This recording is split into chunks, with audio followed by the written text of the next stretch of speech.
Bombay 1893 city అంతా మారుమోగిపోతుంది. అది British rule కదా, నిరసనలు పొలిటికల్ ప్రొటెస్ట్లతో అనుకుంటారేమో. కాదు, అవి అప్పటికే బ్యాన్ చేయబడ్డాయి.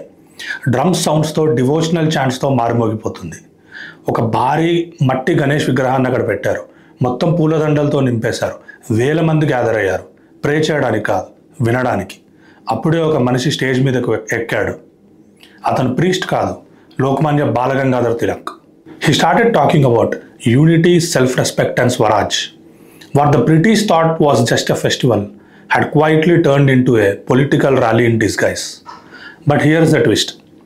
తిలక్ అడుగుపెట్టే వరకు గణేష్ చతుర్థి ఇలా ఉండేది కాదు. ట్రెడిషనలీ గణేష్ చతుర్థి అనేది ఒక ఫ్యామిలీ ప్రైవేట్ ఫెస్టివల్ అనమాట. Celebrated mainly in upper caste and in Brahmin families of Maharashtra. అంటే ఫ్యామిలీస్ వాళ్ళ ఇళ్లల్లో ఒక 10 రోజులు మట్టి వినాయకుని పెట్టుకొని దాని తర్వాత రిచువల్స్ అన్ని కంప్లీట్ చేసి విసర్జన చేసేవాళ్ళు. And it was purely a devotional, cultural and personal event. ఇప్పుడు మనం చేసుకుంటున్నట్టు మాస్ గ్యాదరింగ్స్, కమ్యూనిటీ సెలబ్రేషన్స్, ఊరేగింపులు ఇలాంటివి ఉండేది కాదు. It was just a religious event and private event. But ఇప్పుడు మనం జరుపుకుంటున్న రిలీజియస్ ఈవెంట్కి పొలిటికల్ రూట్స్ ఉన్నాయి.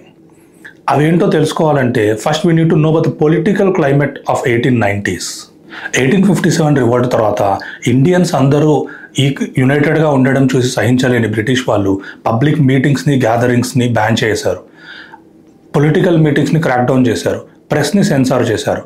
కమ్యూనిటీస్ని రిలీజియస్ అండ్ క్యాస్ట్ బేసిస్ మీద డివైడ్ చేశారు. సో ఇలాంటి పరిస్థితుల్లో ఉన్నప్పుడు మన నేషనలిస్ట్ లీడర్స్ ఇండియన్స్ని ఒక తాటిపై తేవడానికి, అందరినీ ఆర్గనైజ్ చేయడానికి, మొబిలైజ్ చేయడానికి మార్గాల కోసం వెతుకుతూ ఉన్నప్పుడు Tilak came up with a genius idea. British political గ్యాదరింగ్స్ని బ్యాన్ చేశారు, రిలీజియస్ గ్యాదరింగ్స్ని కాదు. సో అప్పుడే తిలక్ థాట్, ఎందుకని మనం ఈ ప్రైవేట్ రిలీజియస్ ఈవెంట్ని ఒక మ్యాసివ్ పబ్లిక్ గ్యాదరింగ్లా చేయకూడదు అని, అందరినీ ఒక తాటిపై తెచ్చి అందరినీ మొబిలైజ్ చేసి ఒక ఈవెంట్లా ఎందుకు చేయకూడదు అని తిలక్ అప్పుడే ఆలోచించాడు. అప్పుడే in 1893 he started Sarvajanik Ganeshotsav, public Ganesh festival in Pune. Maratha ఏజ్లో ఛత్రపతి శివాజీ టైం నుండి గణేష్ చతుర్థి అనే ఈవెంట్ ఉంది అంటారు. బట్ దీన్ని ఒక పబ్లిక్ స్పెక్టకిల్గా, ఒక మాస్ గ్యాదరింగ్గా, ఒక నేషనలిస్ట్ మొబిలైజేషన్గా రివైవ్ చేసింది మాత్రం బాలగంగాధర్ తిలకే. తిలక్ ఎలా చేంజ్ చేశాడు?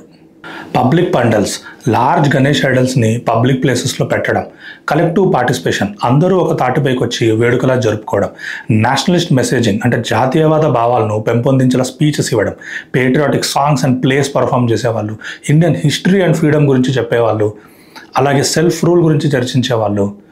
అండ్ మనం గణేష్ని విఘ్నాల్ని తొలగించేవాడు అని అంటారు కదా, remover of obstacles. So British rule అనే అబ్స్టకిల్ని తొలగించడానికి ఒక మెటఫర్లా వాడేవాళ్ళు.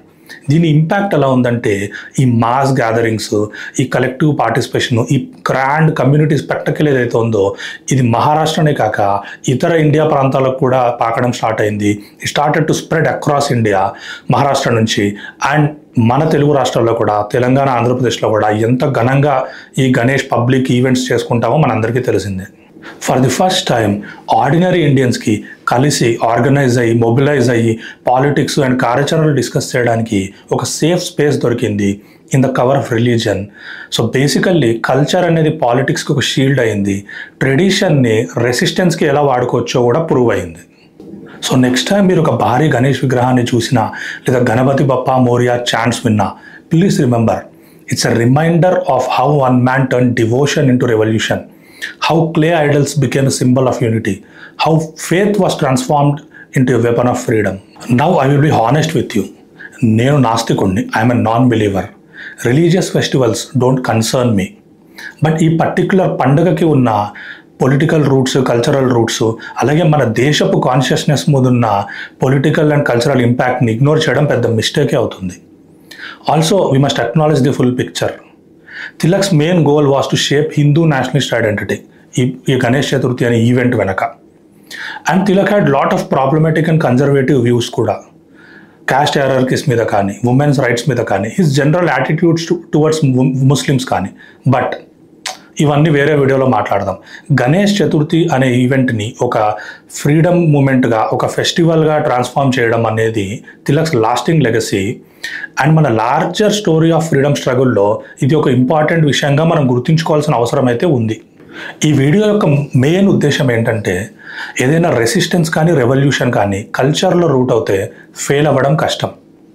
Culture makes rebellion singable, danceable and wearable, turning politics into lived experience.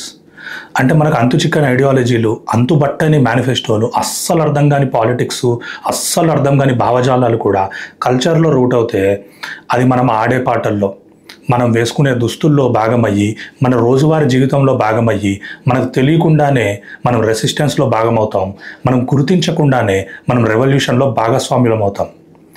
Telangana moment అప్పుడు బతుకమ్మ కూడా దీనికి ఒక చిన్న మేనిఫెస్టేషన్.